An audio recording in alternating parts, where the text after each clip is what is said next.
देखिए कंसिस्टेंसी,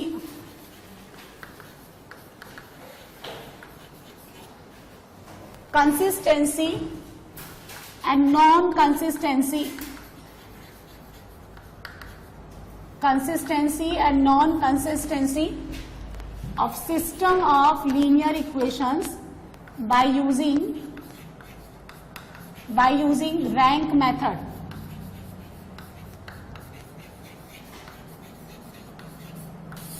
बहुत important, consistency यानी कब वो सॉल्यूशन देगा, नॉन कंसिस्टेंसी या inconsistency, when the system does not have any solution then non consistent system of linear equations. तो देखिए कैसे निकालेंगे, आप तीन इक्वेशंस ले लो, a1x b1y plus c1z equals to d1 इन three variables, a2x plus b2y plus c2z is equals to d2। Similarly a3x plus b3y plus c3z is equals to d3। ठीक है, अब हम क्या करेंगे, सुनिए इस तरह से है ना, ए मैट्रिक्स मैंने पहले भी लिखा था, a matrix is called the coefficient matrix. A matrix a क्या कहलाता है, the matrix made by the coefficients of X Y Z variables. क्या लेते हैं, a1 b1 c1 a2 b2 c2 and a3 b3 c3। This is the coefficient matrix. Variable matrix is a vertical matrix of the 3x1 order x, y, z and the constant matrix is d1, d2, d3. अब एक नया matrix देखेंगे हम, which is called the augmented matrix. Augmented matrix, इसको ऐसे लिखते हैं, सुनो ऐसे बनाओ, यहां डालो a, यहां डालो b और ऐसे डॉट डॉट कर दो। अच्छा b कौन लेते हैं, कैपिटल X क्या लेते थे हम लोग, x, y एंड z। अच्छा b कौन लेते थे हम लोग, d1, d2 एंड d3, है ना। This is called the augmented matrix, जिसमें हम a भी ले लेंगे साथ के साथ b भी ले लेंगे and separated by this dot dot dot dot, है ना। दो डॉट भी लगा दो, और ज्यादा डिफरेंस बनाना है आपको तो ऐसी पूरी लंबी लाइन ड्रॉ कर दे, और नहीं आपको नीट एंड क्लीन रखना है तो आप थोड़ा सा गैप प्रोवाइड कर दे, है ना। ऐसे देखो यहाँ पे a1 b1 c1 a2 b2 c2, यहां लिखा मैंने a3 b3 and c3, right. यहां पे हम लिखेंगे d1 d2 एंड d3। थोड़ा सा गैप ज्यादा रखा, फिर भी अगर आपको कंफ्यूजन है तो आप ऐसे लिख लें और क्लियरिटी प्रोवाइड करने के लिए, राइट। सो ये है ना इतना सा, देखो ये इतना सा पोर्शन है ना, ये दिस वन, ये तो a है, ओनली द मैट्रिक्स a। इतना सा जो है ना ये वाला, ये कौन है, matrix B, and the combined together this is called the augmented matrix. The matrix A having the order 3x3, matrix B 3x1, और अगर आप इन दोनों को मिला देते हैं तो इसका ऑर्डर कितना हो जाता है, 3x4, because you provide the extra column, this last one C4, right. अब क्या है, सुनिए पहला केस, सुनिए यूनिक सॉल्यूशन, यूनिक सॉल्यूशन देखें। अच्छा इसमें नंबर ऑफ वेरिएबल्स कितने हैं, वेरिएबल्स किसको बोलते हैं, एक्स वाई जेड, तो नंबर ऑफ वेरिएबल्स कितने, 3, तो उसको हम लोग बोलते हैं small n, number of variables 3। यदि इस ऑगमेंटेड मैट्रिक्स की रैंक ए मैट्रिक्स की रैंक के इक्वल है, if the rank of this augmented matrix is equal to the rank of the matrix A as well as equal to the number of variable, भाई देखो कितने order का है, the minimum of 3, 4 is 3, तो maximum rank इस augmented की कितनी आ सकती है, 3 से ज्यादा नहीं जाएगी, 1 से कम नहीं जाएगी, so it may be very 1, 2, 3। सो अगर ऑगमेंटेड मैट्रिक्स की रैंक मैट्रिक्स ए के रैंक के इक्वल है, लेकिन नंबर ऑफ वेरिएबल्स के भी इक्वल है, यानी इसकी अभी हम देखो कितने वेरिएबल्स ले रहे हैं, हम लोग 3D पढ़ते हैं, 4D 5D हमारे सिलेबस में नहीं, तो 3 वेरिएबल है एक्स वाई जेड, तो n विल बी 3, है ना। आप अच्छे से समझें, बहुत तेजी से इससे क्वेश्चन बनते हैं। सॉल्यूशंस जो हम क्रैमर से करते हैं, 4 डिटरमिनेंट निकाल के टाइम पास करते हैं, वो सब बहुत फास्टली बनते हैं। तो जब n का वैल्यू 3 है तो इसका रैंक कितना आना चाहिए, 3, और इसका रैंक भी कितना आना चाहिए, 3 आना चाहिए। रैंक कैसे निकालते हैं, गिवन मैट्रिक्स को एक्लन में कन्वर्ट करने के बाद the rank will be equal to the number of non zero rows, है ना। तो ये 3 की इक्वल आनी चाहिए, तो यूनिक सोल्यूशन है। Second, if rank of the augmented matrix is not equal to rank of A, equal ही नहीं है तो आपको ये देगा नो सॉल्यूशन।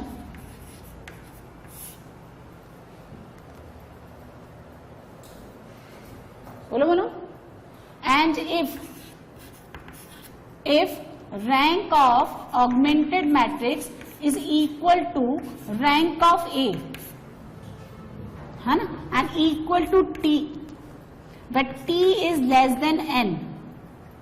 एन कितना है, हाँ, in this particular case n is equal to 3, so दोनों का रैंक तो इक्वल होना चाहिए लेकिन नंबर ऑफ वेरिएबल से कम होना चाहिए, but less than number of variables. Number of variables 3 है, तो सपोज पहले वाले की रैंक भी 2 है, दूसरे वाले की रैंक भी 2 है, ठीक है, तो 2 and 2 इक्वल तो हो गया लेकिन नंबर ऑफ वेरिएबल्स 3 से कम हो गया, तो इस केस में आपको क्या मिलेंगे, इनफाइनाइट सॉल्यूशंस। यानी देखिए सॉल्यूशन देने के लिए इन दोनों को इक्वल तो होना पड़ेगा, आइदर गिव्स यूनिक सॉल्यूशन और the infinite number of solutions. In both the cases, rank of the augmented will be equal to the rank of the A, but when it gives you unique solution, this will be equals to n, and it gives you infinite solution, this will be equal less than number of variables. और अगर ये equal ही नहीं है तो इसके अलावा कोई चौथा पांचवा केस हम पढ़ते ही नहीं। होमोजीनियस के केस में when you have D1, D2, D3 all the 3 numbers simultaneously 0, उसमें ये नो सोल्यूशन वाला केस नहीं आता। अच्छा एक बात बताओ कि जैसे अगर मुझे कभी बात करनी है, जैसे ये इक्वल नहीं आ रहे, तो ऑगमेंटेड मैट्रिक्स की रैंक और मैट्रिक्स ए की रैंक दोनों में किसकी रैंक ज्यादा आने के चांसेस है, ऑगमेंटेड के आने के चांसेस ज्यादा है या रैंक मैट्रिक्स ए की रैंक ज्यादा आने के चांसेस है? मतलब आपके पास दो तरह के मैट्रिक्स हैं, एक तो मैट्रिक्स ए है, ठीक है, और एक मैट्रिक्स है ऑगमेंटेड वाला जिसमें ए और बी दोनों है। तो ऑगमेंटेड की रैंक जैसे दोनों इक्वल नहीं है, दोनों इक्वल नहीं है, ठीक है, तो इसकी रैंक मान लो 3 आ रही है, तो इसकी रैंक 3 आ गई तो इक्वल हो गए, तो इसकी रैंक 3 आ रही है तो इसकी रैंक 2 हो सकती है क्या, या 4, 4, 5, 6 ऐसे होगी?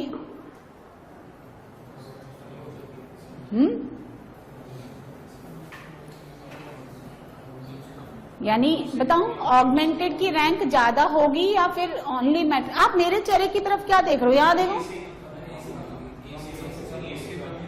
मतलब ऑगमेंटेड की ज्यादा होगी या मैट्रिक्स ए की ज्यादा होगी? किसकी ज्यादा होगी?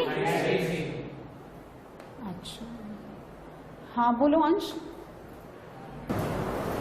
ऑगमेंटेड की रैंक 3 है, या ऐसे समझ लो कि ये तीनों एलिमेंट 0 हो गए।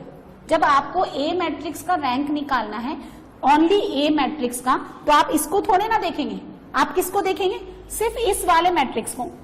तो अगर ये तीनों एलिमेंट 0 हो गए तो मैट्रिक्स ए का रैंक कितना हो गया, 2, क्योंकि ये दो नॉन जीरो हैं, तो मैट्रिक्स ए का रैंक कितना हो गया, 2। अगर ये वाला एलिमेंट नॉन जीरो है, ये वाला एलिमेंट देखो ऐसे देखिए, मैंने ना ऐसे लिखा, ये कुछ लिखा है, ये कुछ लिखा है, ये कुछ लिखा है, ऐसे डॉट डॉट करके कुछ भी लिखा है, ये भी कुछ लिखा है, ये 0 कर दिया, 0 कर दिया, 0 कर दिया, यहां कर दिया 3, पीछे चले जाओ, ठीक है। अब सुनो, इतना जो है ना ये दिस पोर्शन, ये तो ओनली मैट्रिक्स ए है, लेकिन ये वाला जो है वो कौन है, ऑगमेंटेड है, ठीक है। तो ऑगमेंटेड मैट्रिक्स की रैंक कितनी हो गई इस केस में, ऑगमेंटेड मैट्रिक्स की रैंक कितनी हो गई, नंबर ऑफ नॉन जीरो रोज कितनी हो गई, तो कितनी हो गई, 3, लेकिन रैंक ए कितनी हो गई, 2। तो अगर ये दोनों अनइक्वल हैं तो हर केस में ऑगमेंटेड रैंक की ज्यादा होगी और ये मैट्रिक्स ए की रैंक क्या होगी, कम। आप समझे? तो D3 का वैल्यू 0 हो गया तो दोनों इक्वल हो गई। सपोज का D3 अगर ये 0 हो गया, ये 0 हो गया, अरे भाई एक्लन भी तो बनना चाहिए, ये थोड़ा है कि रैंडमली यहाँ पे डाल दिया, यहाँ डाल दिया। एक्लन ये कहता है कि 0 should be in increasing order, ऐसे थोड़ा है कि यहाँ 0 डाल दिया, यहाँ नॉन जीरो है ही नहीं, ये सारी कहानी किसके बाद, एक्लन बनने के बाद। यदि ये भी 0 हो गया तो इसकी रैंक भी 2 है, इसकी रैंक भी 2 है। आइदर ये इक्वल हो जाए या नॉन इक्वल हो जाए। यदि ये अनइक्वल है तो मैंने ये कहा कि जो ऑगमेंटेड मैट्रिक्स की रैंक है वो इस ए मैट्रिक्स की रैंक से हमेशा क्या होगी, ज्यादा, क्योंकि उसका ऑर्डर ज्यादा है। ऐसे note down. Find the value of lambda and mu if system of linear equations have unique solution, infinite solutions, no solution। ये सारे हम पहले भी पढ़ चुके। लैम्डा म्यू निकालना, जिसको रैंक मेथड नहीं सिखाते कहते हैं क्रैमर से सॉल्व कर लो। क्रैमर में 4 डिटरमिनेंट निकालना ही उसका सबसे बड़ा ड्रॉबैक है, कहीं ना कहीं हम मिस्टेक कर ही जाएंगे, और अगर नहीं भी करते हैं तो लेंदी है। अब हम ऑगमेंटेड मैट्रिक्स बनाएंगे, लेकिन ऑगमेंटेड मैट्रिक्स को मुझे एक्लन में भी कन्वर्ट करना है, इसलिए मुझे थोड़ा सा ध्यान भी रखना है कि मेरी कैलकुलेशन कम से कम हो।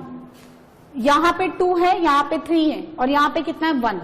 तो ऑगमेंटेड मैट्रिक्स को ऐसे लिखे, देखें यहाँ पे लिखते हैं, ये ए और ये डॉट डॉट करके लिख दो आप B, this is augmented matrix.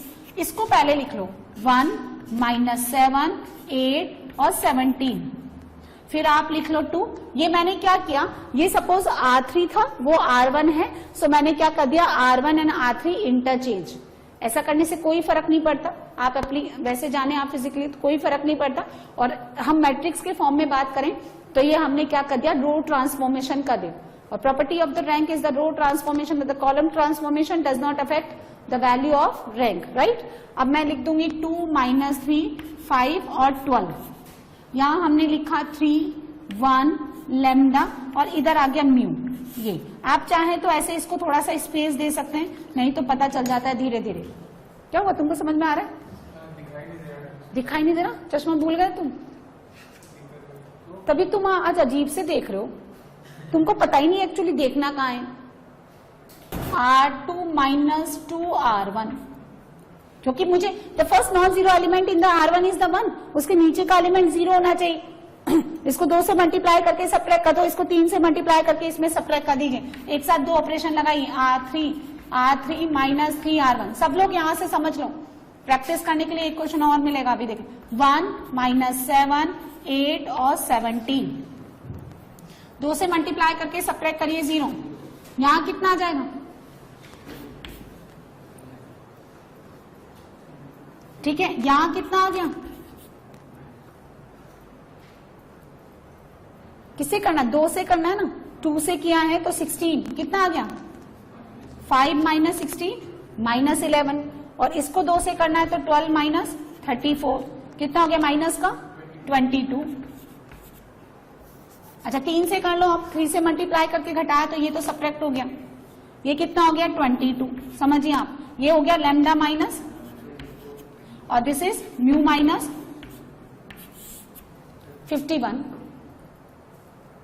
Clear है? Now the first non zero element is the R2, in the R2 is 11, उसके नीचे का एलिमेंट, तो क्या करेंगे आप R3 में R3 माइनस बोलो 2R2। अच्छा उसकी हेल्प से किया तो ये गड़बड़ हो जाएगा, इसलिए जस्ट ऊपर वाले की हेल्प से करेंगे। तो 1 - 7 8 and 17 as it is, 0 11 - 11 - 22 as it is, 0 0। 2 से मल्टीप्लाई करके घटाइए इसमें तो लैम्डा -2 करिए, कितना हो गया 44, म्यू -7। क्लियर है? अच्छा एक्लन में आ गए क्या ये, या अभी और भी कुछ बचता है? The first non zero element in the R1 is 1, उसके नीचे के 0, R2 में 11, उसके नीचे का 0, बस खत्म। R3 में ये, इसके नीचे का कुछ है ही नहीं। Now the unique solution. अब सुनो, इतना पोर्शन है ना, इतना पोर्शन सिर्फ ए है, और इतना पोर्शन है दिस वन, ये है ऑगमेंटेड। यूनिक सॉल्यूशन होने के लिए ऑगमेंटेड मैट्रिक्स का रैंक मैट्रिक्स ए के रैंक के इक्वल होना चाहिए, and that should be equal to 3 in this case, 3 के इक्वल होना चाहिए।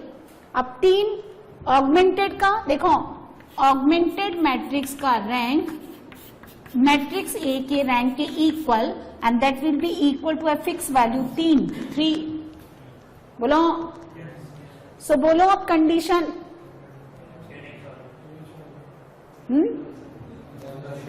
Lambda is lambda not equal to 0। हाँ, अभिषेक बोलूं 7 एग्जैक्ट एक फिक्स वैल्यू, ठीक है, लेकिन लैम्डा 2 के बराबर नहीं है, तो ये 0 हो गया और ये नहीं होगा, ये नहीं होगा, ये नहीं होगा। तो ऑगमेंटेड सिर्फ मैट्रिक्स ए की रैंक कितनी हो गई 3, और ये नहीं 0 है तो भी ऑगमेंटेड की रैंक कितनी हो गई, है ना।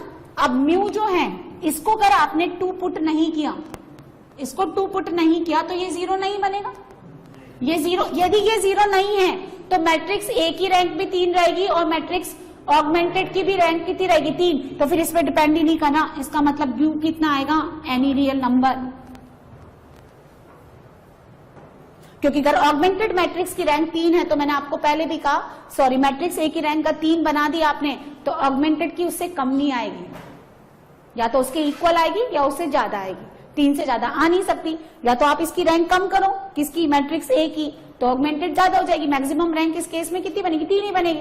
तो यदि आपका ये 0 नहीं है, ये 0 कब नहीं है, जब लैम्डा 2 के बराबर नहीं है, तो इसको आप कुछ भी डालो, इसको या तो 0 बना दो या नॉन 0 बना दो। That means this matrix, this augmented matrix does not depends on the value of mu. तो म्यू कितना आ जाएगा, are any real number lambda not equal to 2, है ना। बोलो, तो यहाँ आ गया lambda not equal to 2, lambda 2 नहीं लेगा, उसके अलावा कुछ भी ले लेगा, और म्यू जो है कोई भी रियल नंबर ले लेगा। चलिए इसको बोलो, इनफाइनाइट सॉल्यूशन होने के लिए मैट्रिक्स ए का रैंक भी और मैट्रिक्स ऑगमेंटेड मैट्रिक्स का रैंक दोनों इक्वल होना चाहिए, and the number of solution, number of variables 3 से कम होना चाहिए। तो 3 से कम होना चाहिए। अब सुनो, क्या हो जाए, 2 हो जाए या 1 हो जाए। अब सुनो भैया, 2 तो होने से रहा, क्योंकि 2 नॉन देखो मैं तब ये कह रही 3 तो होने से रहा, क्योंकि 3 तो इक्वल हो जाएगा ना, 3 से कम लेना। रैंक 2 हो सकती है क्या, हाँ, क्योंकि 2 नॉन 0 रोज तो आपको वैसे ही दिख रहे हैं, ये 0 के इक्वल नहीं होगा, ये नहीं होता, ये 0 के इक्वल नहीं हो सकता। तो अब क्या करना, रैंक 2 तो आएगी, लेकिन दोनों की 2 ही बने, क्योंकि इनफाइनाइट सॉल्यूशन के लिए दोनों की रैंक इक्वल होनी चाहिए ना। तो दोनों की रैंक 2 बने, इसका मतलब इस पूरी रो को मुझे 0 बनाना है। कैसे बनेगा, अब अगर मान लो इसको 2 डाल दिया, उसको नहीं डाला तो गड़बड़ हो जाएगा, उसको डाला इसको 0 नहीं बना तो गड़बड़ जाएगा। तो फिर ये लैम्डा कितना लेगा 2 एंड म्यू कितना लेगा।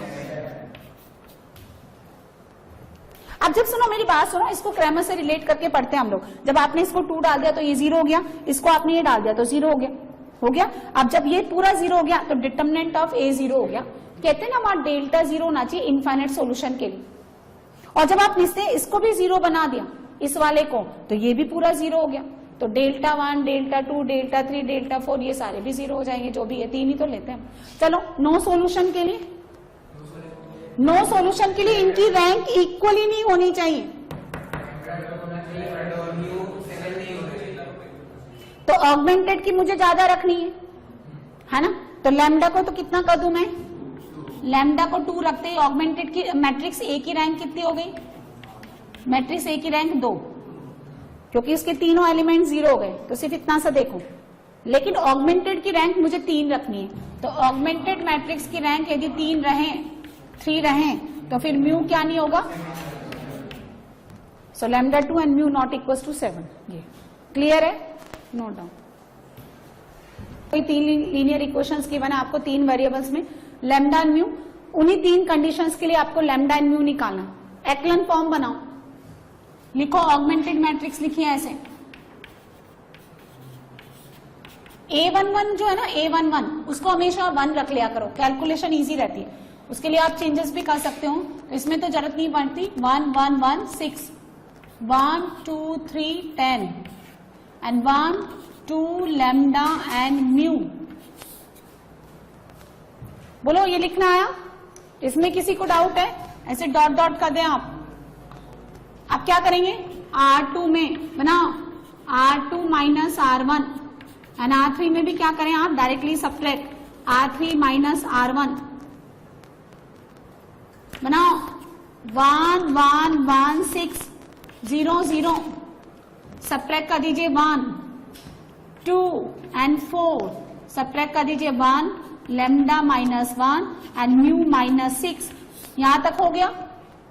Now the first non zero element is the R2 is 1, उसके नीचे का 0 होना चाहिए, तो अप्लाई R3 माइनस R2, एक एक चीज क्लियर हो जानी चाहिए।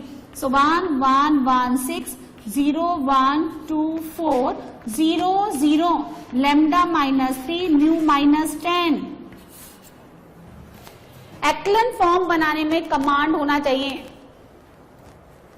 क्लियर है? बन गया क्या एक्लन वेक्लन हो गया क्या? कंप्लीट। देखो 2 स्टेप में एक्लन फॉर्म आ जाती है।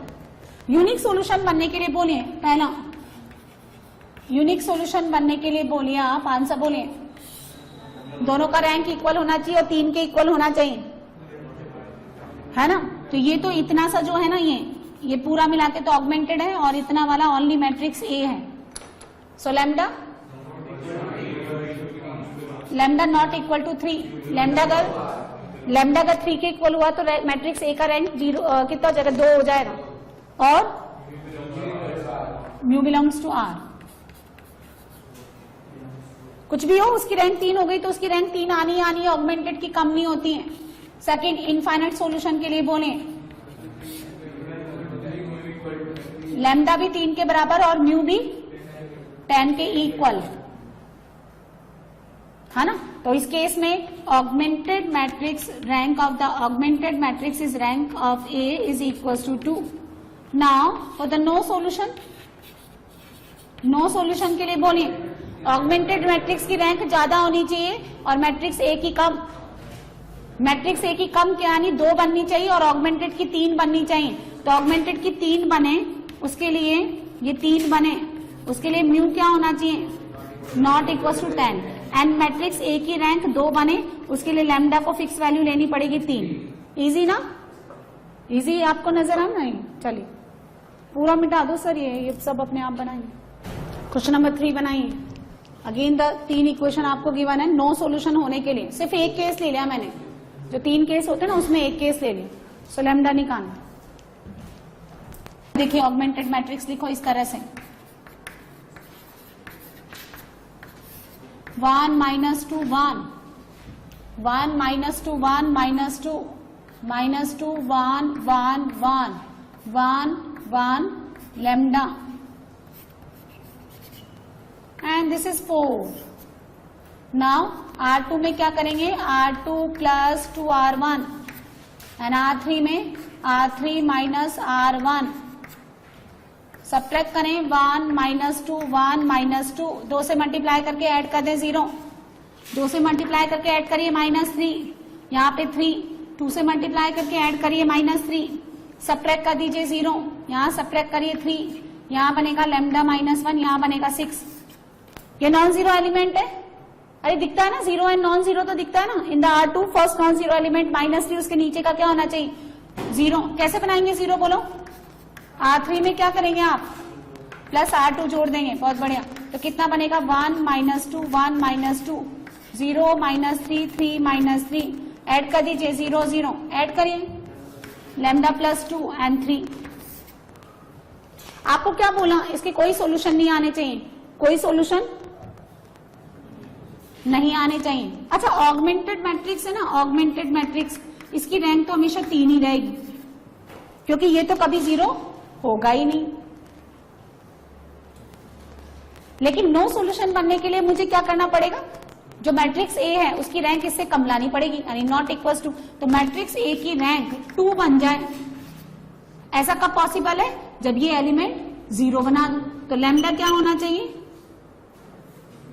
इसको 0 बना दो ना, यानी लैम्डा कितना होना चाहिए? -2। So when you put lambda equals to -2, this R3 of the matrix A become 0। So that's why rank of the matrix A 2 और ऑगमेंटेड की 3। जब ये दोनों इक्वल नहीं होते तो नो सॉल्यूशन आते हैं।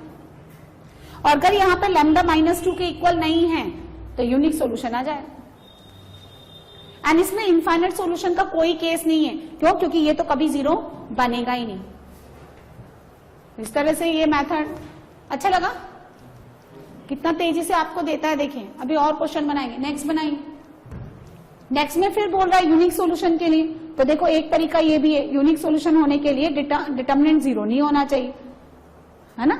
यूनिक सॉल्यूशन के लिए तो ओनली मुझे एक ही डिटर्मिनेंट चेक करना पड़ता है, बाकी इनफाइनाइट एंड नो के लिए मुझे बाकी 3 और चेक करने पड़ते हैं। तो यूनिक में जो है आप चाहें तो वैसे बना दें। क्वेश्चन नंबर 4 में determinant of A not equal to 0, या फिर आप वही बना ले रैंक वाले से, तो आप वही ऐसे ऑगमेंटेड बनाएं।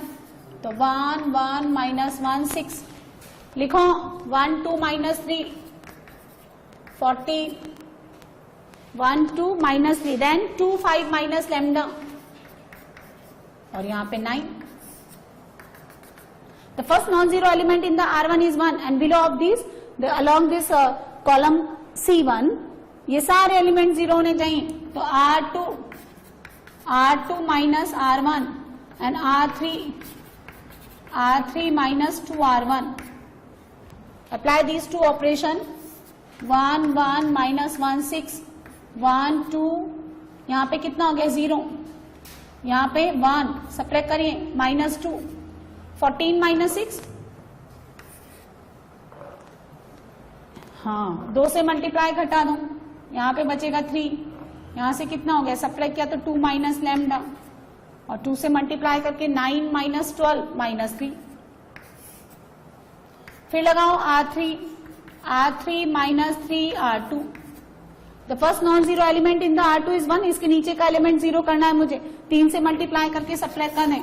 सो नाउ ये कितना हो गया, फर्स्ट 1 1 माइनस 1 6, 0 1 माइनस 2 8, सब्ट्रैक्ट करिए 0, यहाँ 0, 3 से मल्टीप्लाई करके घटाइए तो 2 माइनस लैम्डा प्लस 6, कितना मिलेगा मुझे 8 माइनस लैम्डा, 3 से मल्टीप्लाई करके सब्ट्रैक्ट करिए तो माइनस 27।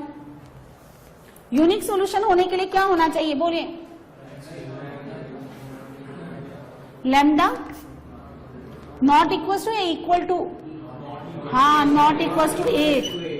जब लैम्डा 8 के इक्वल नहीं है तो ये एलिमेंट 0 होगा ही नहीं, इसलिए मैट्रिक्स ए का रैंक 3 हो गया और मैट्रिक्स ऑगमेंटेड का रैंक भी कितना हो गया 3, and which is equal to number of variables. ना देखो इन 5th नंबर के क्वेश्चन में मैंने आपको ये 4 क्वेश्चंस दिए हैं, आपको कंसिस्टेंसी चेक करनी है लीनियर इक्वेशन की। कंसिस्टेंसी मतलब यूनिक सॉल्यूशन देगा, इनफाइनाइट देगा, या फिर मुझे नो सॉल्यूशन देगा, ये केस मुझे बताना।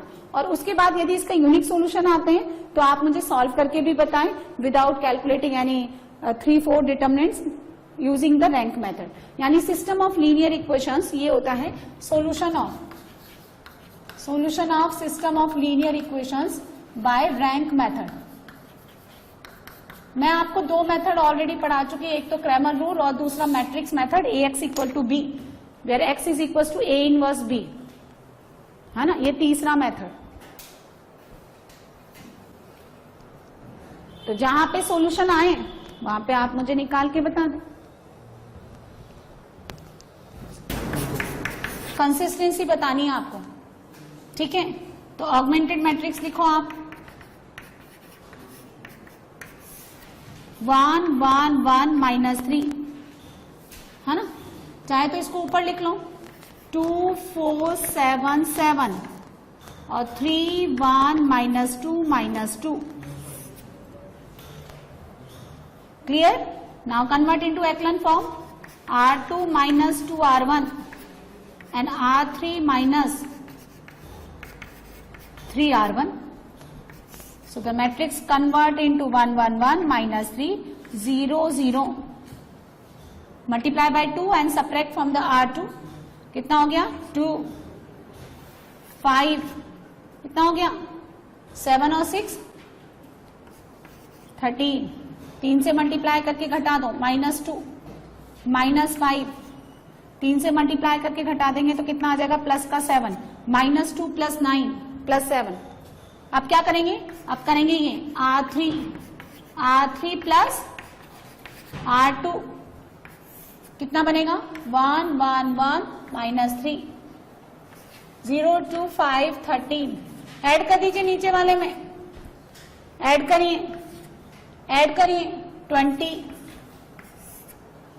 बोलिए, बोलो।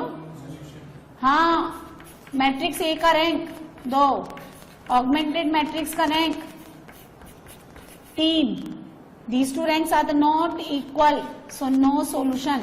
इन तीनों सिस्टम को एक साथ सेटिस्फाई करने वाले कोई एक भी ट्रिपलेट ऐसा नहीं है जिससे मुझे कॉमन वैल्यूज मिले। बी बनाइए, बी में R2 को पहला बना लो, 1 माइनस 3 2 2 2 5 1 6 एंड 1 8 माइनस 1 4। ठीक है ना, R2 को पहले लिख लिया मैंने। नाउ आप करिए R2 minus 2R1 and R3 minus R1। ये रोज ऑपरेशन लगाने में किसको दिक्कत आती है भाई? कौन है जो नॉन स्टॉप कॉपी कर रहा है भाई बिना समझे? 2 से मल्टीप्लाई करके इसमें से सब्ट्रैक्ट करिए 0। कितना बनेगा ये? 6 plus 5 6 plus 5 11, 1 minus 4 minus 3 and 6 minus 4 plus 2। 3 से मल्टीप्लाई करके आप डायरेक्टली सब्ट्रैक्ट कर दें। डायरेक्टली सब्ट्रैक्ट करेंगे तो 8 प्लस 3 11, सब्ट्रैक्ट कर दें, है ना? कितना आ जाएगा? -3, सब्ट्रैक्ट कर दो 2।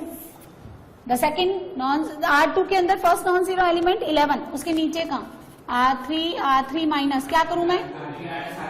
हाँ, कितना बनेगा? 1 minus 3 2 2 0 11 minus 3 2 0 0 0 and 0। Now the rank of A, सिर्फ इतना सा देखें 2। Rank of augmented matrix 2, both are equal and less than number of variables. So क्या मिलेगा? Infinite solutions.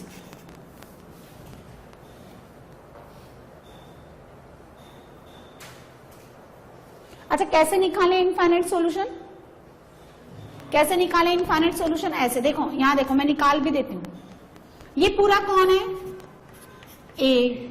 अच्छा, ये कौन था? Only this one, B. और यहां आता है एक एक्स वाई जेड। ठीक है, मैट्रिक्स में क्या लिखते थे हम लोग? यहां देखो, मैं सॉल्यूशन भी निकाल रही हूं, ए एक्स इक्वल टू बी। भाई यहां तो कोई सॉल्यूशन था ही नहीं, तो हम क्या निकालते? अब हम डी में आ गए, उसमें मुझे इनफाइनाइट सॉल्यूशन मिल रहे हैं। इनफाइनाइट सॉल्यूशन कैसे निकालते हैं? एक भी वेरिएबल को जेड के फॉर्म में लिख लो और रिमेनिंग 2 वेरिएबल्स को जेड के फॉर्म में निकालने आओ। तो आप दिस इंटू दिस करें, ए से मल्टीप्लाई करो, पहले R2 को करो, this into this, 0 into x 0, 11y minus का 3z इज इक्वल टू 2। ठीक है, अब R1 को इससे, तो x minus 3y plus 2z is equal to 2। और R3 को मत करना, वरना 0 इक्वल टू 0 मिलेगा। क्लियर है? बात समझ में आ गई? अब हम क्या करेंगे, सुनो, z को एक रियल पैरामीटर ले लेंगे k, where k belongs to real number. So मुझे y कितना मिलेगा? y मिलेगा 3k plus 2 divided by 11। And अगर आप x निकाल सकते हो ना, x कितना हो गया? 3, y का वैल्यू पुट कर दो, 3k plus 2 divide by 11 minus का 2k प्लस 2। तो x का वैल्यू ये, y का वैल्यू ये हो गया, और z तो खुद k है।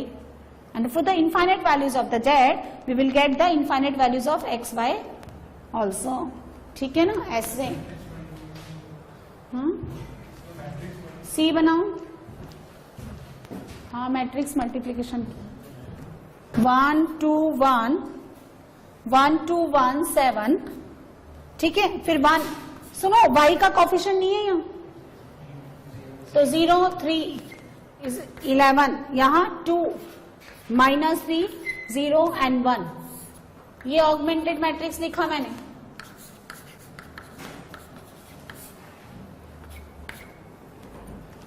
R2 में R1 को डायरेक्टली सब्ट्रैक्ट करें and note down R3 minus 2R1, right? कैसा बना? 1 2 1 7। ठीक है, सब्ट्रैक्ट करिए, इस वाले 0 का कोई वैल्यू नहीं है, सब्ट्रैक्ट करिए 0 माइनस 2 2 11 माइनस 7 4 0, 2 से सब्ट्रैक्ट करके, 2 से मल्टीप्लाई करके सब्ट्रैक्ट करिए -7, यहाँ पे -2, यहाँ पे -13, 1 माइनस 14 इज -13। अभी देखो, इसके नीचे का चाहिए मुझे, ये 0 बनना चाहिए। The first non zero element in the R2 is -2, उसके नीचे का एलिमेंट 0 बनना चाहिए, -7। क्या करेंगे हम? R3 R3 minus 7/2 R2। इसको आप जब 2 से डिवाइड करेंगे -1, 7 से मल्टीप्लाई करोगे -7, सब्ट्रैक्ट कर दोगे तो 0। कितना मिला? 1 2 1 7, 0 -2 2 and 4, 0 and 0। ठीक है, फिर -2 माइनस 7/2 R2 यानी 2 से मल्टीप्लाई किया, ये कट गया, कितना आ गया? -9। फिर -13, ठीक है, किसको कर रहे हैं? इसको R2 को कर रहे हैं। -13 माइनस 7/2 इंटू 4, तो ये कितना हो गया? 2। तो -13 और -14 कितना हो गया? -27। ये क्या चल रहा है आपका? ये सेपरेट कर दो ऐसे। क्या हुआ? यूनिक सॉल्यूशन, क्योंकि मैट्रिक्स ए का रैंक भी 3 है और ऑगमेंटेड का रैंक भी 3 है और 0 आप बना नहीं सकते। अब यूनिक सॉल्यूशन निकाल लेते हैं हम। निकालेंगे कैसे? सुनो, x ये कौन है पूरा? दिस वन a, इसको XYZ से मल्टीप्लाई करेंगे फर्स्ट R3 को, तो दिस 0 इंटू, अरे यहां लिख लो आप XYZ, ऐसे लिख लो, तो दिस इंटू दिस कितना? 0, 0 into y and -9z is equal to -27, तो z इक्वल टू, क्रैमर में कैसे निकलता था? z equal to Δ3 upon delta. यहां पे डेल्टा नॉट इक्वल टू 0 है, डिटर्मिनेंट ए का डिटर्मिनेंट 0 नहीं है, तो ये यूनिक सॉल्यूशन देगा ही देगा। आप क्रैमर से भी रिलेट करें ना, this is a upper triangular matrix और उसमें डायगोनल एलिमेंट्स के प्रोडक्ट के इक्वल हो जाता है डिटर्मिनेंट, तो डिटर्मिनेंट भी निकाल सकते। कितना आ गया? 18। अब क्या करेंगे? इसकी बारी, this into this 0, -2y plus 2z, 2 into z, ठीक है, इज इक्वल टू 4, तो 2y कितना हो गया? 6 - 4, 2y equal to 1। Now multiply R3 by column XYZ, कितना मिल गया? x प्लस 2y यानी 2 प्लस 7z नहीं 1z, अरे ये 1 इंटू एक्स और 2y, 1z कितना हो गया? 3 इज इक्वल टू 7, तो x कितना हो गया? तो the unique solution XYZ will be equal to 213। Last बना लें D,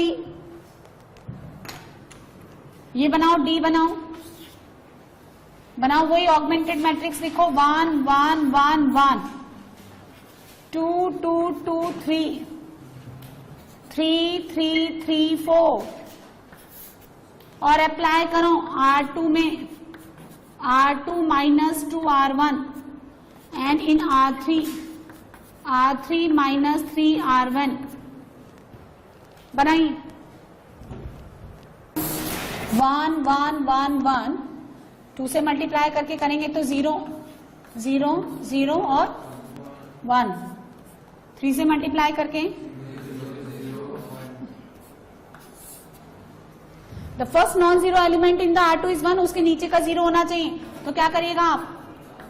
R3 माइनस R2, सो कितना हो गया? ये 1 1 1 1। जो भी आप अपना जो कंसेप्ट निकालें वो एक्लन को कन्वर्ट होने के बाद ही निकालें, यूनिक यहां से निकाल रहे हैं कि मैट्रिक्स ए का रैंक तो 2 हो गया और ऑगमेंटेड का 3 हो गया, नहीं ये एक्लन थोड़े ना है अभी, तो कितना हो गया? 0 0 0 1, इसके नीचे का 0 बनाने के लिए घटा दें।